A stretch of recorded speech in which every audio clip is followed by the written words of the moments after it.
अस्सलाम वालेकुम जी, मैं हमारी अली, आप देख रहे हैं मेरा चैनल। इशाल फातिमा केस में नए सबूत सामने आ चुके हैं। माँ और बेटी के दरमियान आखिरी वक्त में क्या बातचीत हुई।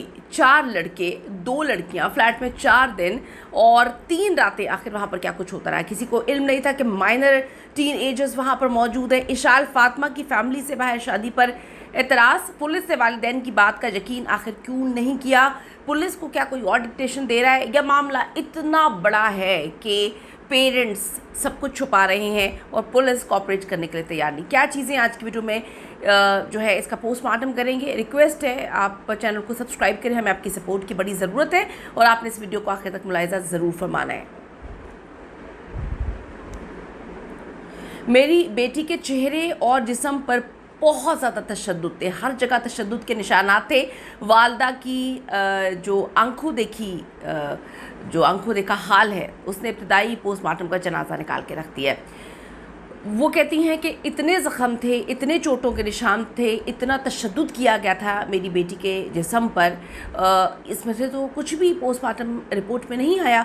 दुआ नामी लड़की का वो पुरस्कार किरदार जो बहुत ज़्यादा मिस्टीरियस होना शुरू हो चुका है हर गुजरते दिन के साथ, जिसने इशाल को धोखे से जो है वो ट्रैप करके हसीब की फुप्पी के घर पहुँचाया। झंकी 17 साल यानी कि माइनर इशाल फातिमा की मौत का मामला अब एक ऐसे मोड़ पे पहुंच चुका है जहां हर गुजरते दिन के साथ कुछ ऐसे नए जो है चौंका देने वाले इंकशाफात सामने आते हैं जो आपको झंझोड़ के रख देंगे। एज अ पेरेंट आप परेशान हो जाएंगे कि हमारे बच्चों के साथ इतना कुछ भी हो सकता है, हमारी बेटियों के साथ, हमारे बेटों के साथ क्या कुछ नहीं हो सकता।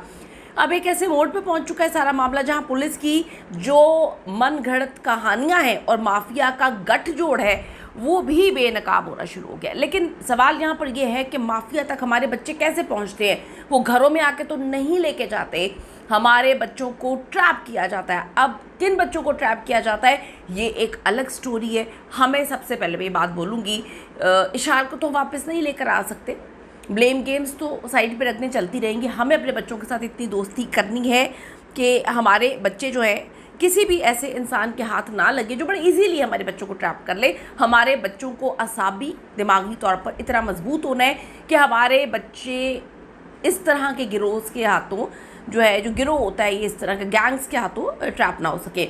मकतूला की वालदा के तो लर्जा खेज़ जो इंकशाफात हैं और JIT की तश्कील ने इस केस का रुख बिल्कुल चेंज कर दिया है।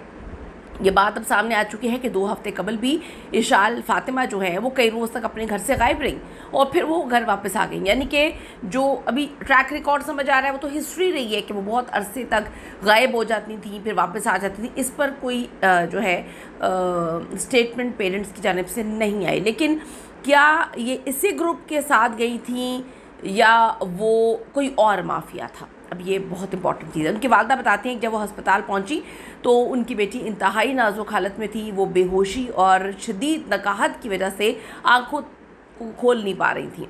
खौफ के मारे बार बार अपनी माँ से चिमट रही थी। हाय बेचारी, कितना कुछ। देखिए, जो लोग कहते हैं इसका अंजाम ऐसा होना चाहिए, बच्चे बच्चे होते हैं, चाहे 17 साल के हों, 20 साल के हों, 22 साल के हों, अपने पेरेंट्स के लिए बच्चे बच्चे होते हैं। कोई भी पेरेंट्स अपने बच्चों को इस बुरी हालत में नहीं देख सकता और आप अपने माँ बाप को अपने ऐसे वक्त में देखकर टूट जाते हैं। मैं फिर ये बात बोलूँगी, एजुकेशन बच्चों के साथ अपनी कम्युनिकेशन बहुत ज़्यादा ज़रूरी है। बेचारी बार बार चिमट रही थी। वालदा ने इस इब्तदाई पोस्टमार्टम रिपोर्ट को मुकम्मल तौर पर मुस्तरद कर दिया, झूठ बोल दिया, गलत रिपोर्ट कह दिया जिसमें कहा गया था कि लड़की में तशद्दुद नहीं हुआ।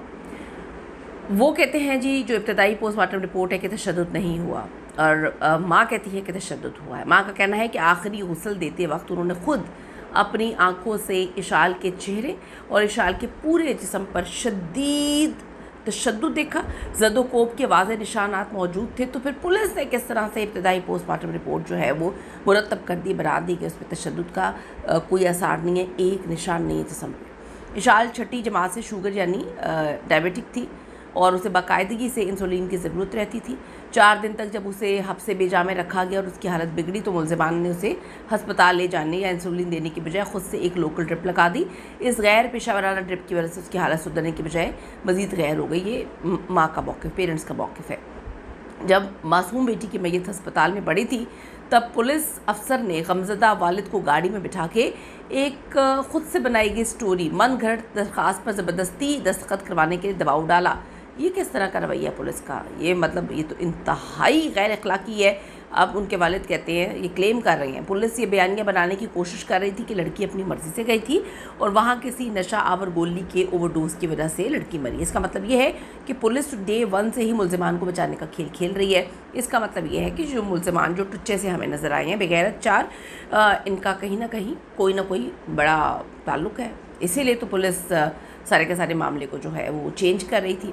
उनके वालिद ने इतना बड़ा क्लेम किया है कि पुलिस पहले दिन से ताउन नहीं कर रही थी, इनको बचाने की कोशिश कर रही थी। उनके वालिद ने क्लेम किया है कि हमारी बच्ची के साथ जिनसी ज़्यादती हुई है और ये झूठी इब्तदाई पोस्टमार्टम रिपोर्ट है। उसके बाद वालदा कहती हैं कि तशद्दुद नहीं लिखा हुआ, मेरी बेटी का जिस्म ज़ख्मों से भरा हुआ था।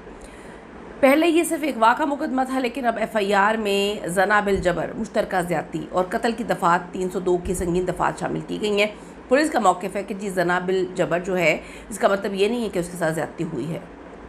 केस की शफाफ तफ्तीश के लिए 8 आला अफसरान पर मुश्तमिल एक GIT तश्कील दी गई है। और ये वालिदैन जब मीडिया पे केस आया और बार बार बोल रहे थे कि हम पुलिस से बिल्कुल भी सेटिस्फाइड नहीं है, पुलिस जो है वो हमें झूठी कहानी पर जो है हमारी सिग्नेचर करवा रही है, एक अलग नैरेटिव बना के पेश कर रही है।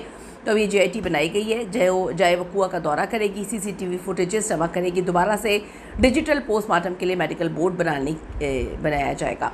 अब जी डिटेल पोस्टमार्टम के लिए मेडिकल जो है वो बोर्ड बनाया जाएगा। डिजिटल तरीके से अब एक एक चीज़ का जो है वो जायज़ा लिया जाएगा, एक एक चीज़ को देखा जाएगा। अब सारी की सारी जदीद टेक्नोलॉजी जो है वो इस्तेमाल की जाएगी।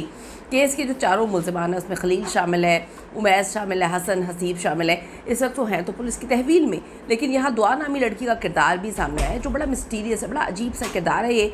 अब बात है जिससे मुबैना तौर पर इशार को धोखे से ट्रैक करवाया था कि वो इस टाइम यहाँ पर मौजूद है और फिर उसको बड़े अरसे से इन्होंने जो है वो ट्रैप किया था। अब ये तो ये वाली अब एक GIT जब इस पर तहकीकात करेगी तो पता चलेगा कि किसने किसको ट्रैप किया, कब से ट्रैप किया गया। अभी जो कहानी सुनाई जा रही है वो ये है कि जी इशार को धोखे से दुआ ने ट्रैप करके हसीब की फुप्पी के घर पहुँचाया था। पुलिस को हतमी DNA और तफसीली मेडिकल रिपोर्ट का इंतज़ार है, जिसके बाद ये फ़ैसला किया जाएगा कि इस खौफनाक अलमनाक मौत में इन मुल्ज़िमान का कितना रोल है। मेरा तो दिल भाई खून के आंसू रो रहा है कि क्या कुछ बर्दाश्त किया गया होगा। कोई भी इंसान इस तरह की मौत डिज़र्व नहीं करता, कोई भी इंसान इतनी छोटी उम्र में मौत डिज़र्व नहीं करता।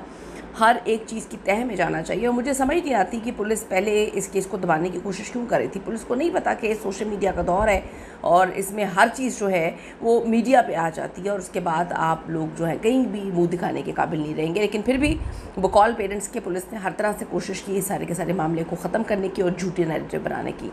इस पर आपकी क्या ओपिनियन, अपनी कीमती राय इस हवाले से ज़रूर दीजिएगा। आपको क्या मामला लग रहा है। See you in the next video. Allah ने के बाद।